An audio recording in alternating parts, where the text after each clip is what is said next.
पंकज जी, एक चीज बताइए, आप इस कोचिंग के संचालक हैं, ज्ञान बिंदु कोचिंग सेंटर, ये नाम आपके जहन में कैसे प्रेरित हो गया है? सर, पटना में मैं रहता था तो वहाँ पे ज्ञान बिंदु कोचिंग सेंटर रोशन आनंद सर जिसके डायरेक्टर हैं, उनका ही कोचिंग का ये नाम है, तो मैं उनका ही चेला रह चुका हूँ।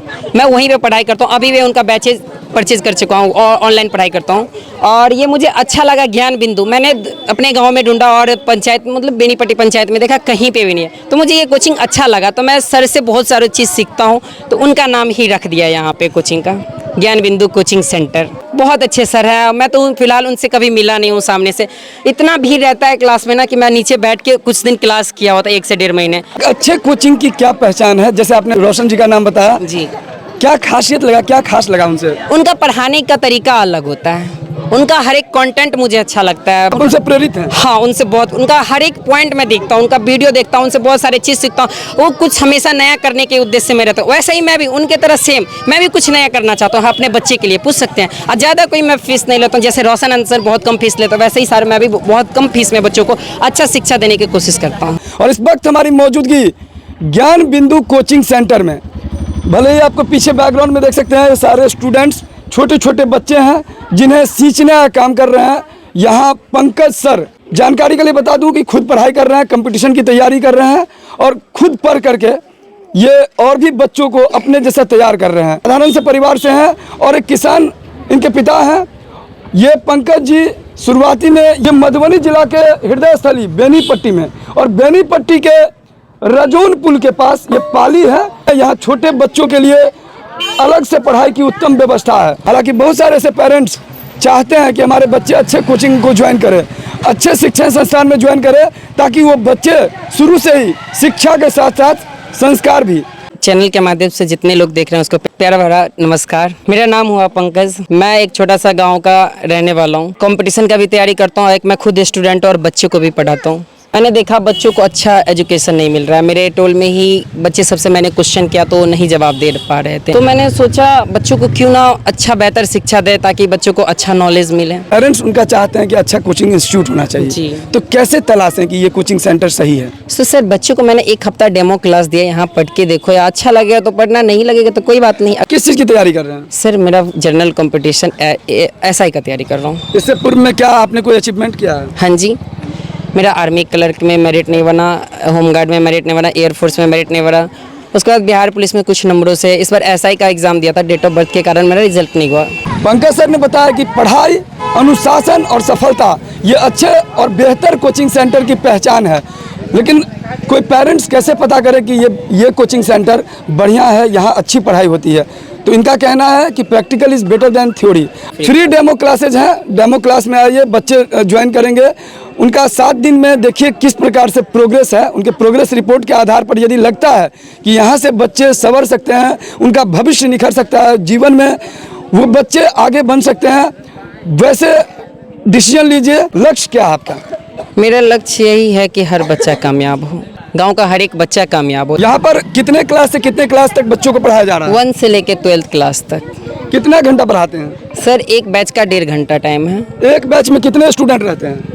50 बच्चे रहते हैं। क्या शुल्क आप लोग जो चार्ज करते हैं ये बिजनेस की तरह तो नहीं कर रहे हैं? नो, बहुत ही कम फीस है, 200 रुपया मैं लेता हूँ। पूछ सकते हैं बच्चे से। मात्र 200? मात्र 200, पूछ सकते हैं बच्चे से। आपने बताया 200 रुपया लेते हैं, ये 200 रुपया बच्चों को ले रहे हैं या 10th वाले का बहुत ही मिनिमम फीस है, 300 रुपया है। 300 रुपया? जी हाँ जी। टीचर पढ़ाते तो एक जैसे हैं सभी को, लेकिन उसमें देखा जाता है कि कुछ बैक बेंचर रहता है जी। कुछ बच्चे जन्म से ही मतलब शुरुआत से ही वो मेधावी रहते हैं, इंटेलिजेंट रहते हैं जी। तो आप किसको फोकस करते हैं, जो पढ़ा लिखा मेधावी ज्यादा है या जो बैक बेंचर पीछे बैठा हुआ है? सारे बच्चों को मुझे ध्यान एक साथ लेकर चलना रहता है, तो मैं बच्चा से पूछता हूँ आपको समझ में आया कि नहीं आया। मैं बार बार पूछता हूँ, भाई से बात करते हो घर में, उससे मेरे तरह बात करो, मेरे से पूछो, नहीं समझ में आएगा तो मैं फिर बताऊंगा। मैंने सारे बच्चों को बोल रखा है। मेरा यही अपील रहेगा कि आप मुझे थोड़ा सपोर्ट कीजिए कि मेरा भी अच्छा और बच्चे सबका भी अच्छा। समस्या आती है जो समझ में नहीं आता है तो क्या वो दोबारा से पूछते हैं, तो क्या परेशान होते हैं या फिर बताते हैं? फिर बताते हैं। जितने बार पूछते हैं बताते हैं? हाँ, बताते हैं। कौन से क्लास में आप? 6। 2 + 2 / 2 = 3। आगा 3। पहले भाग का क्रिया किया। हाँ। 2 / 2 तो 1 2 + 1 3।3। अनुष्का कुमारी। आपके पिताजी क्या करते हैं? मजदूर है। मजदूर हैं। कितना फी देते हैं? 200 200 रुपया। कितना फी है? 200 अच्छा कितना है? 200 टोटल कितने बच्चे हैं यहाँ पर? मेरे पास टोटल 100 प्लस है। 100 प्लस बच्चे हाँ हैं। जी। अच्छा ये बताइए कि कितने बच्चों को आप पढ़ा सकते हैं और कितना एक्सपेक्ट कर रहे हैं आप? और 100 हो जाए, मैं 200 लेके चलूँगा, मेरा टारगेट है 200 पुराने का। अभी इस साइड ब्लैंक है, क्या लगता है वॉल ऑफ फ्रेम सजेगा? जी हाँ, सजेगा, पूरा ये सजेगा। बच्चे में से क्या सब बनेगा ये लोग? सब बनेगा, कोई इंजीनियर बनेगा, कोई डॉक्टर बनेगा, कोई देश का सेवा करेगा, आर्मी बनेगा मेरे तरह, जैसे मैं आर्मी में मेरिट आउट हूँ वैसे ही। बच्चों को पेरेंट्स डिसाइड करेंगे कि इसे बनना क्या है, आप डिसाइड करेंगे कि आप बनना क्या है, या बच्चे खुद डिसाइड करें कि उनको बनना क्या सबसे पहली बात तो बच्चे खुद डिसाइड करेंगे, बच्चे का सपना क्या होता हम सुनेंगे, उस हिसाब से हम उसको आगे बढ़ाने। अगर बच्चा का जिस चीज़ में इच्छा है उस चीज़ में आप उसको जाने दीजिए, उसमें वो जल्दी कामयाबी हासिल कर सकते। सबसे ज़्यादा खुशी किस दिन आपको होगी? जिस दिन ये बच्चे कामयाब होंगे और मैं खुद कामयाब हो जाऊंगा, उस दिन बच्चे कामयाब हो जाएंगे। उस दिन ये कहीं कंपटीशन का कहीं से तैयारी करे और कहीं आगे जाए और तैयारी करे, लेकिन जड़ तो मैं मजबूत कर रहा हूँ बच्चे का।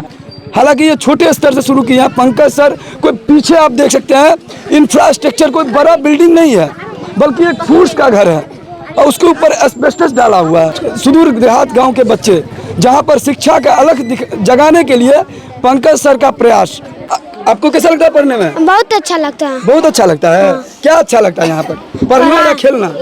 पढ़ाई। पढ़ाई। क्या नाम हुआ आपका? अंकुश कुमार। कहाँ से, घर कहाँ हुआ आपका? पालीगोट। पालीगोट। पिताजी क्या करते हैं? मजदूरी करते हैं। है गरीबी दूर करना है। हाँ, पढ़ाई क्यों जरूरत है? शिक्षक बनने के लिए। शिक्षित बनने के लिए। वाह। हाँ। देखिए छोटा बच्चा है, इन्होंने जवाब दिया है शिक्षित बनने के लिए। इन्होंने ये नहीं कहा कि इंजीनियर बनने के लिए या डॉक्टर बनने के लिए। बहुत सारे ऐसे पेरेंट्स होते हैं जो यही छोटे छोटे बच्चे को पहले से प्रेशर डाल देते हैं कि 5वीं में है, 4थी में है, क्या बनना है, तो पहले से उसको बोला मेरा बेटा इंजीनियर बनेगा, और वो बच्चे को इंजीनियरिंग का शौक ही नहीं है, मैथ में वो कमजोर है।